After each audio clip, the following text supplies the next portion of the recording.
Hi everyone, আমি অন্বেষা। তো কেমন আছো তোমরা সবাই? আশা করি ভালো আছো। দেখো, আমি বলেছিলাম আমাদের ধান সেদ্ধ হচ্ছে। আমার দাদা ধান বয়ে দিয়ে গেছে ছাদে, তাই এগুলো আমাকে মেলতে বলল। তাই এখন আমি এগুলো মেলছি। জানো তো, আমার টেনশন হচ্ছে খুব। কালকে আমার অঙ্ক পরীক্ষা। আমার বাবা আমাকে ভোরবেলা ডেকে দিয়ে বাজারে গেছে। তো আমি ভোর থেকে উঠে বই পড়ছিলাম। দাদা একা পারছিল না, তাই আমি ভাবলাম দাদার হাতে হাতে একটু সাহায্য করি। তাই আমি ছাদে চলে আসলাম, আবার গিয়ে পড়তে বসবো। আর আমার মা রান্না করছে নিচে। আর জানো তো, আকাশের অবস্থাটাও খুব খারাপ। চারিদিকে মেঘ করে রয়েছে, ঝোড়ো হাওয়া হচ্ছে, আর হালকা হালকা বৃষ্টিও হচ্ছে মাঝে মাঝে। তো আমি ছোট করে ধানগুলো মেলছি যাতে গুছাতে সুবিধা হয়। তো এটা আমার মোটামুটি কমপ্লিট হয়েছে।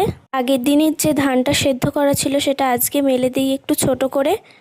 আমাদের মতো ধান সেদ্ধ তোমাদের কাদের কাদের বাড়িতে হয় একটু জানিও। আর জানো তো, পরীক্ষার কারণে আমি ভিডিও ঠিক মতো বানাতেও পাচ্ছি না। ধানগুলো অনেকটা শুকিয়ে এসেছে, আর একটু রৌদ্র পেলে ধানগুলো তুলে নিতে পারবে। আর আকাশের যা অবস্থা, বলতেও পাচ্ছি না কি হবে।